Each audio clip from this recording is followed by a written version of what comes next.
Hi, beach buddies. It is me. I am in our classroom today, gathering your things to deliver tomorrow. So hopefully I can see most of you. I'll do like last time and put it on your porch and ring your bell, and hopefully I'll get to see some faces. All right, I'm going to read chapter 5 from our Cricket in Times Square. It is called Sunday Morning. Says, the next morning, Mario came back to the newsstand with his father. Usually he slept late on Sunday, but today he was up before either of his parents and kept urging Papa Bellini to hurry. They lifted off the cover and Mario dashed inside. What do you think he's in a hurry for? Maybe to see his friend? He held up the matchbox and looked in. There was Chester lying on the Kleenex. The cricket wasn't asleep, though. He had been waiting for Mario. He chirped once. Papa smiled when he heard the chirp. He must like it here, he said. He didn't run away in the night. I knew he wouldn't, said Mario. For breakfast, Mario had brought a crust of bread, a lump of sugar, and cold Brussels sprouts. He wasn't quite sure what crickets liked, so he decided to try them out on everything. Chester jumped over Mario's little finger into the palm of his hand where the food was. Back in the meadow, his usual diet was leaves and grass, and every now and then a piece of tender bark. But here in New York, he was eating bread and candy and liverwurst and finding them very tasty at that. When Chester had had as much as he wanted, Mario wrapped what was left in a piece of wax paper and put it inside the cash register. Then he slipped the cricket back inside the matchbox and took him over to one of the lunch counters. Look, he said to the counterman, this is my new pet. He's a cricket. The counterman's name was Mickey. He had red curly hair. That's a fine cricket, he said, peering in at Chester. May he have a glass of water, please? Said Mario. Mickey said sure and gave him the glass. Mario held Chester by the hind legs and lowered him carefully until his head was just above the water. Chester dunked his head in and had a big drink. Then he pulled it out, took a breath, and went in for another. Why don't you let him stand on the rim, said Mickey. He was very interested in watching Chester, since he had never seen a cricket drinking from a glass before. Mario set his pet on the edge of the glass and gently drew his hand away. Chester bent down to try to reach the water, but the glass was too slippery. He toppled in.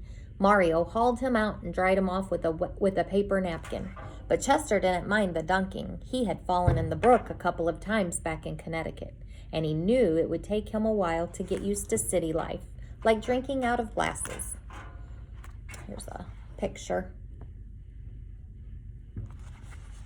How would the cricket like a soda? Asked Mickey. Very much, I think, said Mario.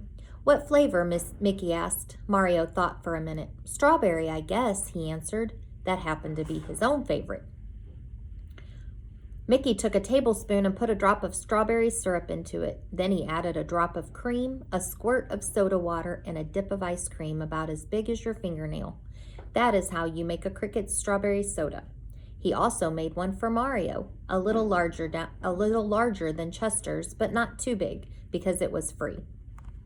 When the sodas were gone, Mickey took a paper cup and wrote cricket on it.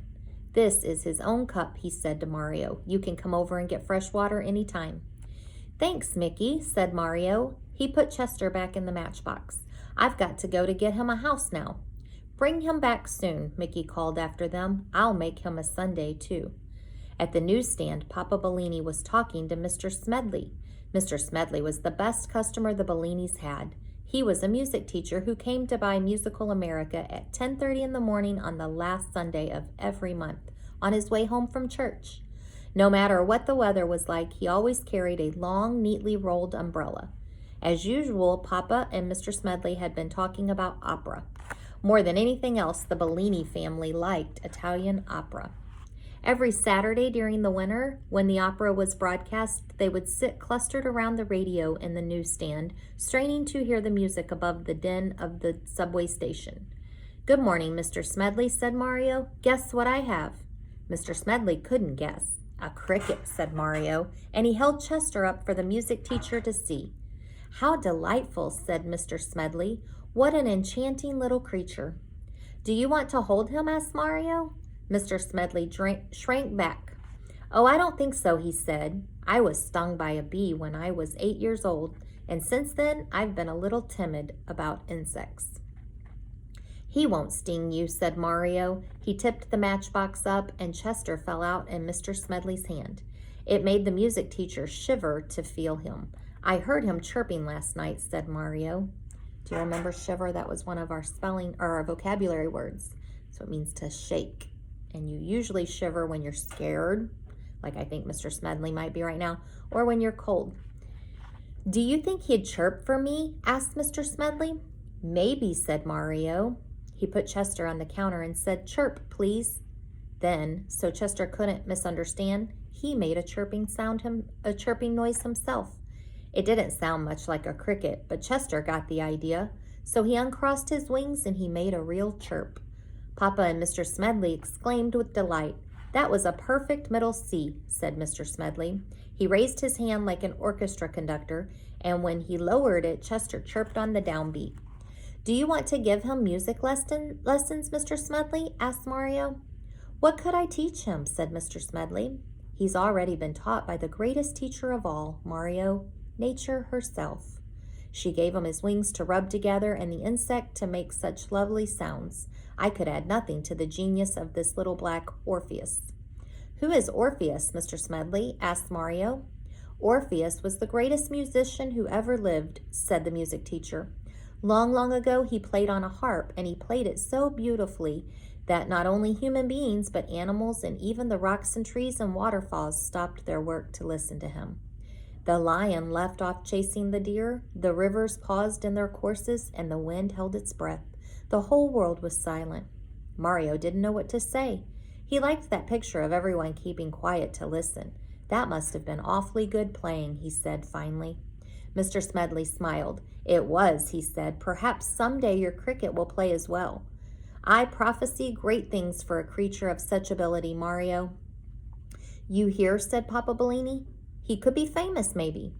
Mario heard all right, and he remembered what Mr. Smedley had said later on that summer. But right now he had other things on his mind.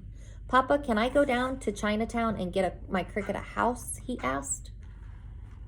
"A house? What kind of house?" said his father. Miss Chamberlain's here. "Jimmy Lebowski said the Chinese like crickets very much, and they build special cages for them," Mario explained. "It's Sunday," said Papa. "There won't be any stores open." "Well, there may be one or two open," said Mario. "It's Chinatown, and besides, I could see where to go later on."